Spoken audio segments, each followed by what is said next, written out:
அரசுகளுக்கும் தெரியும். மிச்சமே வந்து உங்களுக்கு தேங்க்ஸ் பண்றது ஏன்னு சொன்னா இந்த எலெக்ஷன் டைம்ல ஒரு சுனாமி மாதிரி இந்த எலெக்ஷன் நடந்துச்சு உங்களுக்கு தெரியுமே.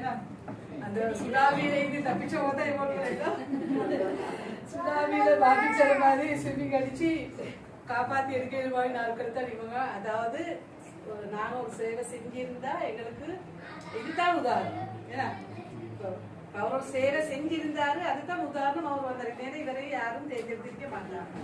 அப்ப உங்களுக்கு எல்லாருக்கும் நல்லா தெரியும். இன்றைக்கு வந்து புதுசா வந்தவங்க நேற்று பெஞ்ச மலையில படிச்ச காலநிலை இன்னைக்கு வந்து அரசியல் கதைக்கிறாங்க. ஆனா இவங்களோட பொறுமதியா அவங்களுக்கு தெரியல. அவங்களுக்கு தெரியாம தெரிஞ்சுக்கிறேன். இந்த நேரம் கேட்பாங்க என்ன செஞ்சாரு என்ன செஞ்சாரு என்ன செஞ்சாருன்னு கேட்கிறவங்களுக்கு இந்த அரிசி 5 கிலோ பருப்பு 2 கிலோ கொடுத்தேன் பெருசா பேசினா அதாச்சாரியே இன்னைக்கு தோத்துதான் போடாது. அவங்களுக்கு தெரியுது. இங்க எல்லாம் என்ன சொல்றாரு அவரு? ஏன்னா அதில் முக்கியம் முஸ்லிம்களாக இந்த நாட்டில் நாங்கள் சிறுபான்மையை வாழ்கிறோம். எங்களோட உரிமைகளை நாங்கள் வெண்டெடுக்கிற ஒருத்தர் பார்லிமெண்ட்ல இருக்கணும்ன்றது தான் முதல் முக்கியம் எங்களுக்கு. ஏன்னா எத்தனையோ பிரச்சனை முஸ்லிம்களுக்கு வந்துச்சு. அந்த டைம்ல எல்லாம் குரல் கொடுத்தவர் தான் இவங்க.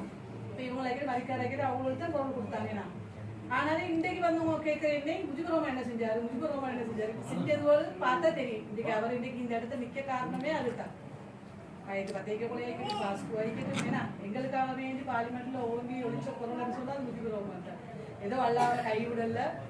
நாங்க பட்ட கஷ்டத்துக்கும் எங்களோட முயற்சிக்கு வல்ல சுமந்தாங்க அவரை கொண்டு போவோம் அந்த பார்லிமெண்ட் அனுப்பினேன்.